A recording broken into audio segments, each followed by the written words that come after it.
Chapter 28. Making over oneself. Now comes the question, in what respect shall I make myself over? And this is a question that I cannot answer for you, because each one of you would have to be answered differently, and I would have to understand the requirements of each particular case before I could so answer. But, after all, each and every man or woman who studies these chapters has a very good idea of his or her particular strong or weak points of character. Each one knows just about what qualities need to be strengthened and built up, and just which ones need to be restrained. Every person knows his shortcomings in the lines of personal qualities or character, for he or she has been forced to this knowledge by coming in contact with the world. If you are considering the question of character architecture in your own case, I would advise a strict self-examination with a pencil and paper, in which you must set down the degree of development of each particular quality without fear or favor toward yourself. When you have done this, you will know just how to proceed. You will have given yourself a mental diagnosis. I herewith give you a general list of qualities, etc., as an aid in this work of self-examination as a basis of mental architecture. In using it, ask yourself the question, what degree of this quality do I possess? And answer the question on honor.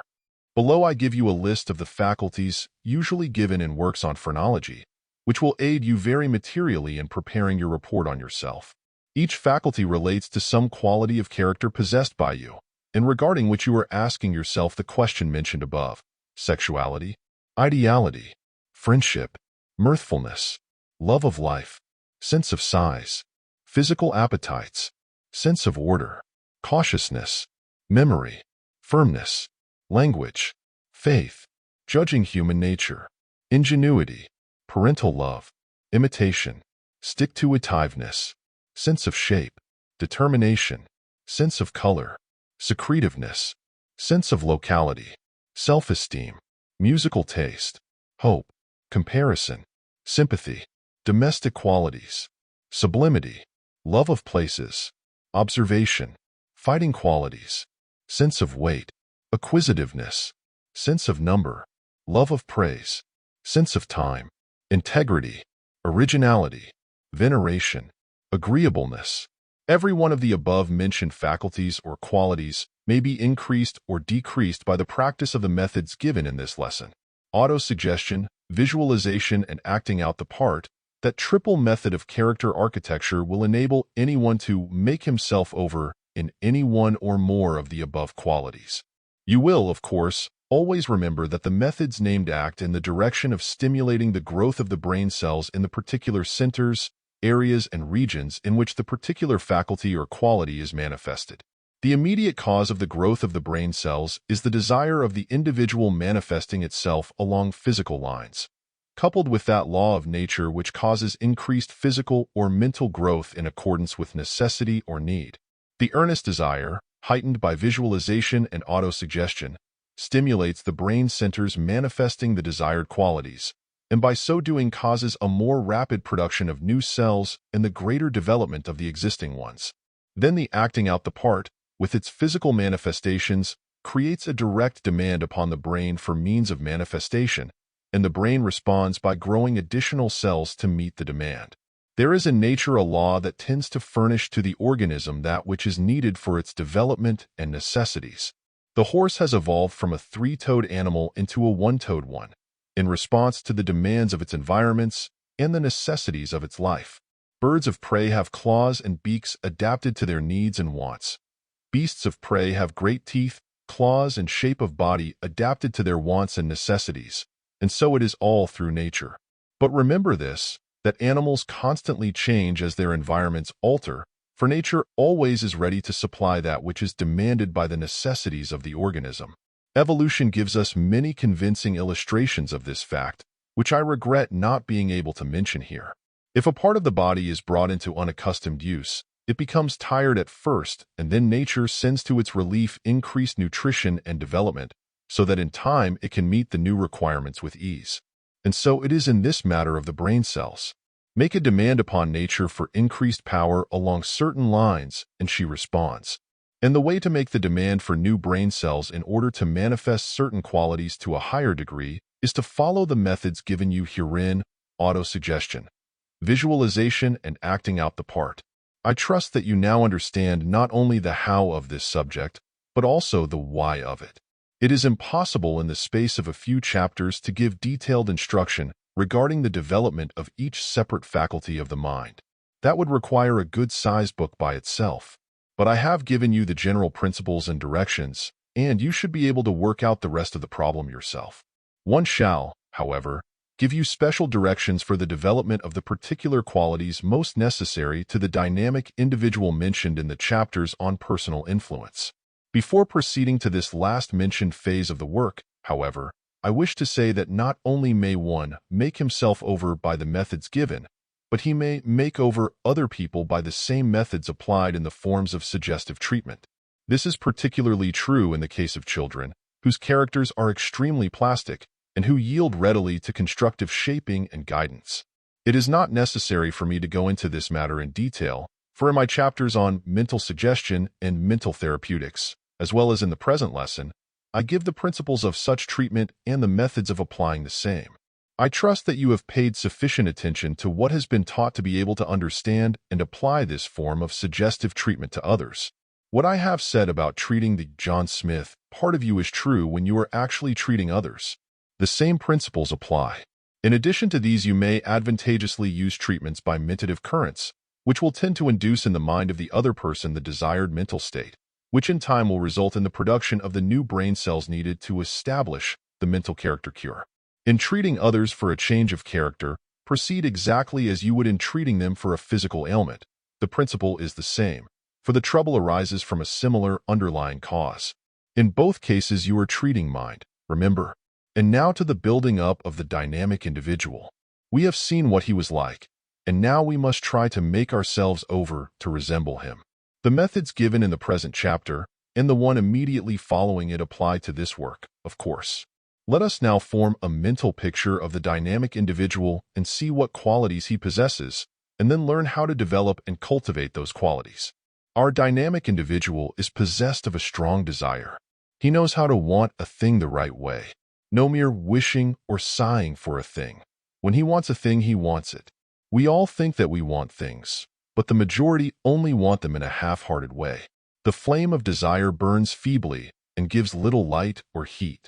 One of the first things you will notice in coming in personal contact with the men who do things in the world is that they are filled with that intense, eager, longing, craving, hungry, ravenous desire that urges them on to mighty effort and achievement, which makes them demand things instead of begging for them.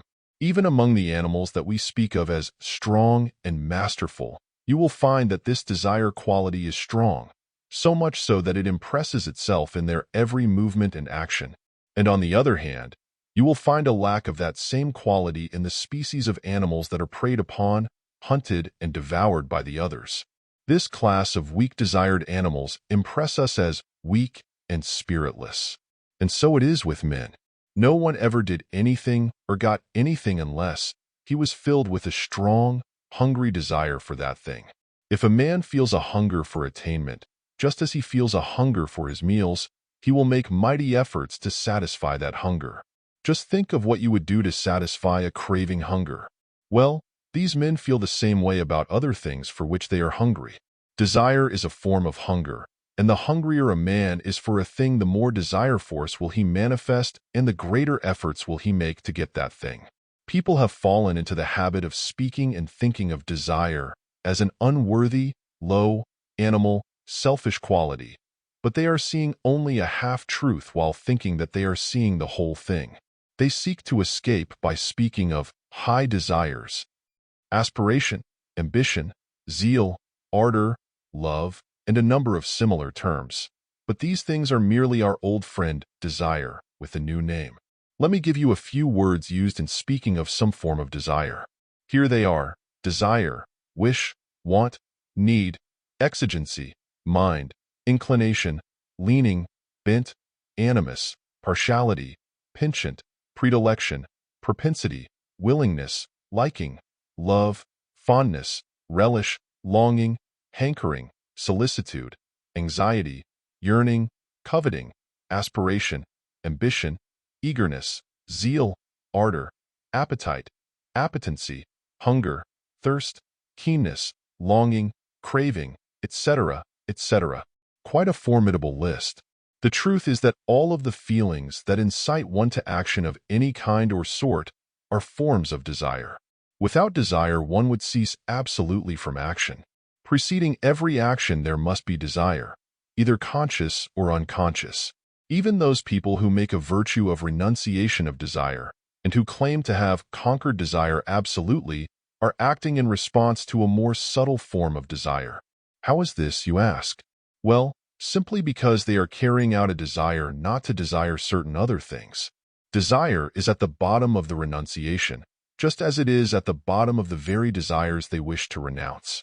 This must be so always, for desire is a fundamental natural law and is always manifest.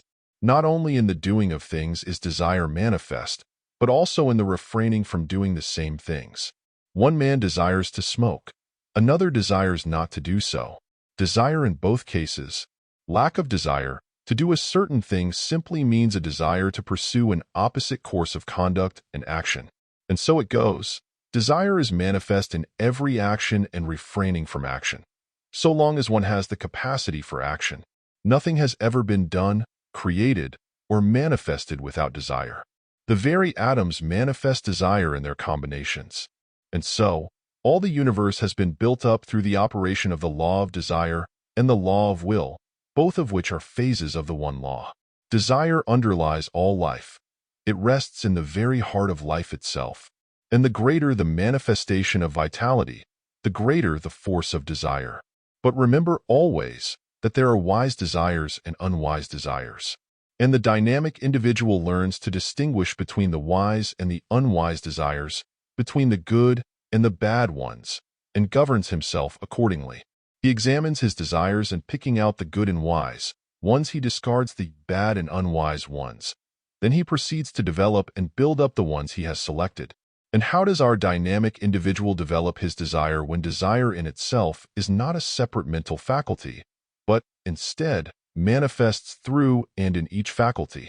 He proceeds to hold up to it the mental image of the things to be desired, and the desire force within him flows forth and manifests more and more energy according to the stimulus. Desire force is always inherent in the person just as is willpower, but both need an incentive to action, a stimulus to manifestation. It is a well-known law of psychology that desire flows out and manifests itself in response to an object. This object of desire is always something that affords pleasure, satisfaction, or content to the individual, or else that will rid him of pain, discontent, discomfort, or dissatisfaction, either immediate or remote in both instances, and sometimes indirectly.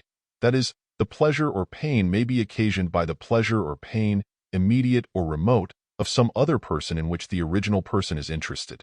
The clearer the mental image of the object of desire, the greater will be the degree of desire manifested, all other things being equal. A child may be filled with discontent. It wants something, but does not know what it wants. Then the child thinks of toys, and it begins to want still harder. Then it sees a toy, and then its want becomes very intense. One may feel hungry in a degree, but when he sees some particular object of taste, the hunger becomes far more intense. And so it follows that if one will keep on presenting to his desire the suggestion and mental image of the object, then will the desire begin to burn more fiercely and strongly and may be cultivated to almost any degree. You know how one may awaken desire in another this way, by means of suggestion, and by presenting the mental image of the object in conversation, etc. How many of us know to our cost how the sight of an unthought of thing makes us begin to hanker after it and long for it? The book agent plays upon this trait of character in us, and so does the department store man on bargain days and by his window displays. You will remember what I told you in the chapters on suggestion about the steps in salesmanship, the important point being to arouse desire in the customer, and what I said about the same thing in the case of the advertiser. This idea underlies all forms of suggestive influence and is manifest in the lives of every one of us, every day of our lives. And if this be so, can you not see that by autosuggestion you may arouse the same degree of desire in yourselves that others arouse in you and others? The threefold method, autosuggestion, visualization, and acting out the part, will develop desire in you. In autosuggestion, along these lines, you must treat yourself for desire. Tell the John Smith part of you how much he desires this or that, how much he aspires to this or that, how strong is his ambition for this and that, etc. Then visualize the object that is the thing desired, until you can see it plainly and clearly. See yourself in possession of it, or as having attained it. Keep this mental image always with you, for it will act powerfully in arousing your desire force. Then act out the idea of gaining headway and moving on to the possession or attainment. Cultivate the outward actions and demeanor of the man who has arrived. If you are after success, then act out the part of the successful man. You need not be told why, after what I have said. In conclusion, I will again remind you that the objects of this development of desire are, I, that your will may be called into play, and 2, that your desire force may be set into activity and thus begin in its drawing, attracting work. Read what I have said about desire force in the previous chapters. Now, do not dismiss this part of the subject lightly. It is most important to you. Desire and will are the 2 phases of mind power, and you must develop both of them in order to get the best results. Keep the flame of right desire ever burning brightly. Feed its lamp with the ideas of the objects of desire by auto-suggestion, visualization, and acting out. Remember my parting words about desire. The first thing in the direction of doing things, or getting things, is to want the things hard enough. A strong, ardent, keen desire will clear away the undergrowth of the path of success. It will attract you to the people and things needed for its satisfaction, and will attract to you the people, things, circumstances, environments, etc., needed for its satisfaction. Desire is the soul of the law of attraction. And now let us consider the second attribute of our dynamic individual. It is willpower. Our man is an example of luing will. He is filled with the force of action. He is determined. He keeps his will on an object just as a machinist keeps his chisel on the hard metal, letting it bite in deeper and deeper until the desired impression and end is obtained. I have told you how the will is always set into operation by the urge of desire. When you develop and cultivate desire, you are doing much to cultivate willpower. So I need not repeat this part of the process. I have just told it to you under the head of desire. But there is another feature about the use of will which I must call to your attention. It is the feature of its determined application and manifestation. It is all very well to have a strong will, but it will avail you nothing unless you learn how to apply it. The secret of the resolute will lies in determination and persistency. And the first thing to be acquired is the capacity for attention. Writers on psychology will tell you that a tenacious attention is one of the strongest factors of a cultivated will. That is it. You must acquire tenacity of attention. You must acquire the art of patiently dwelling upon a thing until you accomplish your purpose. You must learn to do things thoroughly and completely. You must learn to concentrate your will upon a thing and not allow it to be distracted or to wander off until you do what you set out to do. You must cultivate stability, decision, perseverance, tenacity, and stick-to-itiveness. And you can do all of these things by the triple method given in these chapters. Each quality is capable of cultivation and development in the same way. You can do these things if you want it hard enough. First, stir up your desire to accomplish the task. Then will that you shall do it. Then do it. Thousands of others have done these things, and so may you if you are an individual and are not a mere personal shadow. I shall now give you some advice regarding will development, to which I ask you to pay close attention. The first obstacle to be overcome in the work of cultivating willpower is to overcome the old habits of weak will and to replace them by new habits of strong will. This question of habit is a most important one, for we are all more or less slaves to habit. Habit is second nature, which is often much stronger than our ordinary natural impulses. In order to develop the dominant will, you must cultivate some new habits, and of these things I shall now speak. The following rules for the development of new habits will prove of great benefit to you, if you will study them carefully and then put them into practice. Rule I. Get control of your physical channels of expression and master the physical expression connected with the mental state you are trying to develop. For instance, if you are trying to develop your will along the lines of self-reliance, confidence, fearlessness, etc., the first thing for you to do is to get a perfect control of the muscles by which the physical manifestations or expressions of those feelings are shown. Get control of the muscles of your shoulders that you may throw them back manfully. Look out for the stooping attitude of lack of confidence. Then get control of the muscles by which you hold your head up, with eyes front, gazing the world fearlessly in the face. Get control of the muscles of the legs, by which you will be enabled to walk firmly as the positive man should. Get control of the vocal organs, by which you may speak in the resonant, vibrant tones which compel attention and inspire respect. Get yourself well in hand physically in order to manifest these outward forms of will, and you will clear a path for the mind power to manifest itself, and will make the work of the will much easier. But it takes will to do these things, and you must be prepared to use it. Keep your attention on these outward forms of expression until you acquire the habit and make it second nature. Rule 2. Learn to concentrate.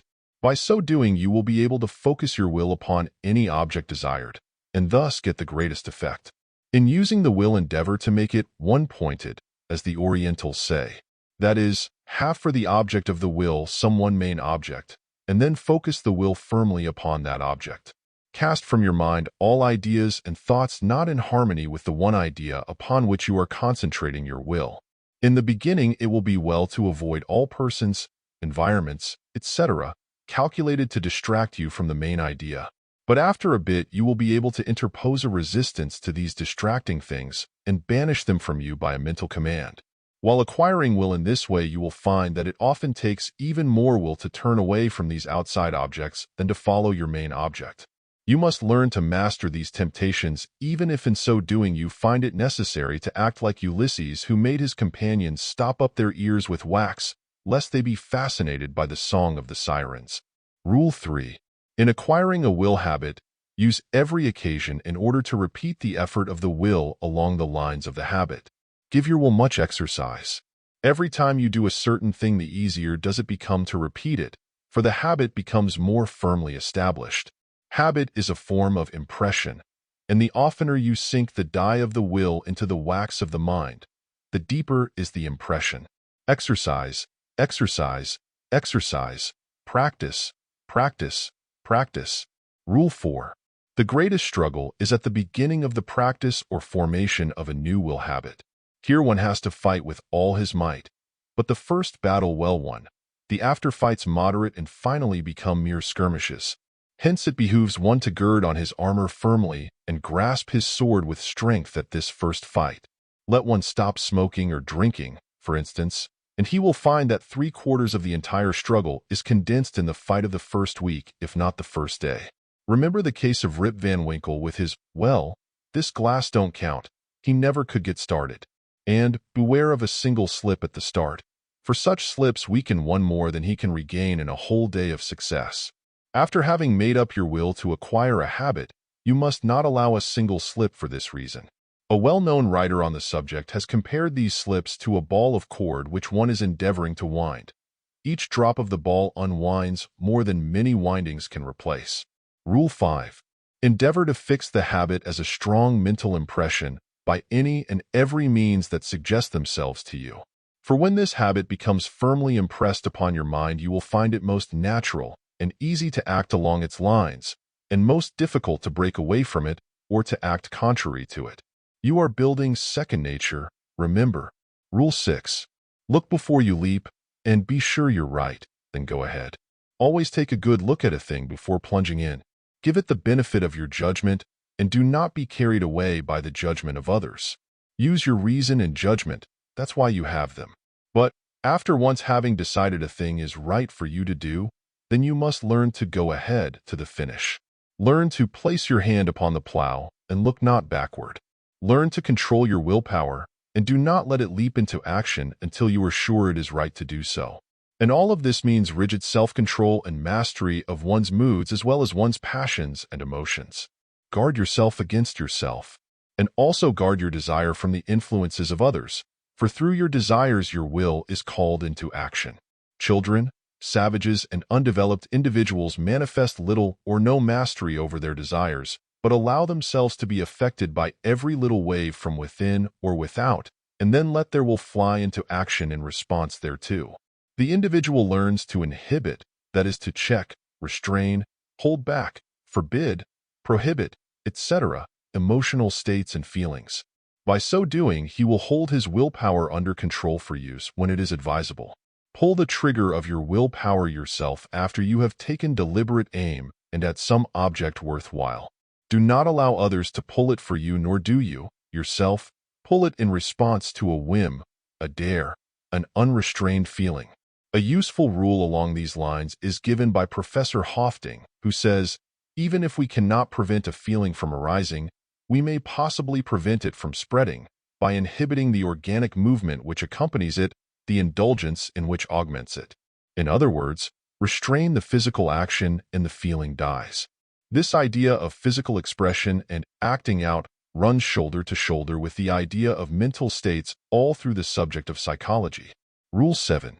Keep the mind filled with mental pictures of the thing which you wish to become a habit, for by so doing you are constantly adding oil to the flame of desire, and desire is the cause of the manifestation of will. The feminine desire asks, and the masculine will seeks to gratify the request of his mate in any direction indicated by her. Therefore, the more she sees what she wants, the more she asks, and the more she asks, the more eager does he become to please her. The apple was shown Eve, then she told Adam it was good and asked him to take a bite, and then Adam ate and the mischief was done. But this rule works for good as well as for bad. It's a poor rule that won't work both ways. But the principle is the same in both good and evil cases. Rule 8. Act out the habit as often as possible, and as well as possible. Learn to go through the motions until the part becomes perfect and easily performed. I needn't tell you students the reason for this again. It should be an old story with you by this time. Rule 9. Practice doing disagreeable things. This will strengthen the will wonderfully, for reasons that should be apparent to every student. What would be the condition of your muscles if you never had to use them? And what will be the condition of your will if you never have to exercise it by doing something unpleasant or disagreeable? Anyone, even the weakest, can do a thing along the lines of non-resistance, pleasant, agreeable things, without opposition or resistance. But it takes a true man or woman, a true individual, to do things against resistance from without or from within. And when one has learned to master himself, that is his own moods and feelings, then he is able to master the outside world. And not until then, either. Therefore, often set yourself an unpleasant or disagreeable task to perform, for by so doing you acquire mental muscle, which is but another name for will. Professor James, the eminent psychologist, advises his readers to systematically exercise themselves in the direction of doing some particular things or no other reason than that they would rather not do it. Even if the task be nothing more than rising and giving up a seat in a streetcar when you want to retain it very much indeed. Professor James compares this exercise to the paying the premiums on insurance on one's property. One is laying up reserve resources for a day of need. He tells us that a man who trains himself in this way can be counted upon in any emergency. He may count on himself to manifest willpower. As Professor Halleck says, in speaking of such a man, while another would be still crying over spilt milk, the possessor of such a will has already begun to milk another cow. The men who have attained great success have, in nearly every case, so trained their wills that they can undertake a difficult or disagreeable task with a minimum of effort. They have acquired the habit. When one learns to say yes or no to himself, he can say yes or no to others with the greatest force. Rule 10. Cultivate fixity of purpose.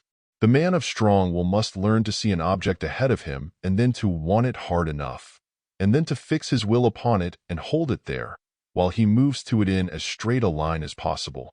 But no matter how he may have to swerve from his straight line of approach by unforeseen obstacles, nor how many times he may stumble, he still always remembers what he is after, and he keeps after it. The shifting, changeable, weathercock sort of men manifest but little will, and accomplish little or nothing. The successful men are those who know what they want and never forget it. It may take them some time to find out just what they do want, but when once they find it out, they hold firmly to it to the end with an invincible determination and unswerving purpose. And these qualities always win in the long run, if for no other reason than because so few possess them and the majority of men get tired of the struggle and drop out of the race. It's the fellow with these staying qualities that pulls through in the end, no matter how much of a start the others may have had on him in the beginning. Concentrate and cultivate stick-to-itiveness.